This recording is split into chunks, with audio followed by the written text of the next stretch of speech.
আসসালামু আলাইকুম। Driver provider বিডির ভালো ড্রাইভার ভালো মালিক সিরিজের আজকে ৪৯তম পর্বে কথা বলবো। ডিউটির বাইরে যদি কাজ করতে হয় তাহলে সেক্ষেত্রে কি করবেন?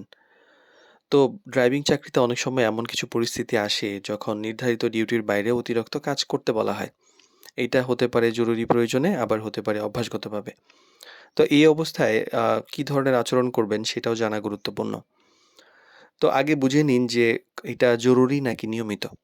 তো ১ম এ আগে দেখুন যে কাজটা হঠাৎ করে চলে আসছে নাকি নিয়মিতভাবে আপনাকে দিয়ে করানো হচ্ছে। যদি জরুরি হয় তাহলে তো সহযোগিতা করা ভালো।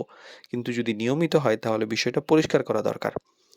তো ভদ্রভাবে বিষয়টা আলোচনা করবেন যে সরাসরি করব না, করতে পারব না এই ধরনের বলার চাইতে যে, "স্যার বা ম্যাডাম আমি যদি কাজটি নিয়মিত করতে হয় তাহলে ডিউটি টাইমের ব্যাপারটা একটু ওভারটাইম হিসেবে যদি চিন্তা করেন তাহলে আমার জন্য খুব ভালো হয়।" এভাবে বললে সম্মানটা বজায় থাকে এবং বিষয়টি পরিষ্কার হয়। আর ওভারটাইমের একটা ব্যাপার পরিষ্কার করা উচিত যে ডিউটির টাইমের যে আছে সেটার বাইরে যদি কাজ করতে হয়, তাহলে অতিরিক্ত সময়ের কোনো হিসাব থাকবে কিনা?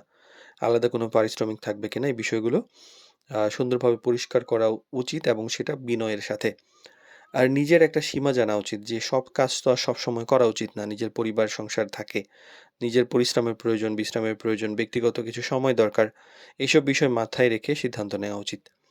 তো সম্পর্ক বজায় রেখে যে ভারসাম্যটা রাখবেন সেটার জন্য অবশ্যই ড্রাইভার হিসেবে কিছু ক্ষেত্রে তো সহযোগিতা করবেন ভালো। তবে নিজের অধিকারও বোঝা জরুরি। যুক্তিসঙ্গত হলে আপনি সহযোগিতা করুন। যদি অযৌক্তিক এবং হয় তাহলে সেক্ষেত্রে ভদ্রভাবে সেটা আলোচনা করে সিদ্ধান্ত নিন। আর বিষয়টা কেন গুরুত্বপূর্ণ? এইটা নিয়ে আমরা প্রায়ই সাফার করছি এবং এটা নিয়ে নানা সমস্যা হচ্ছে। নিয়মিত বাজেট করাটা অনেকের লিস্টেড। নিয়মিত আ দেখা যায় যে কিছু কাজ থাকে যেটা আগে বলা থাকে না। সেই ব্যাপারগুলা এরকম থাকে যে অফিসের ভারী, ভারী কাগজপত্র, অনেক সময় গার্মেন্টসের আইটেম, এই ধরনের ব্যাপারগুলা টানাটানির দায়িত্ব থাকে।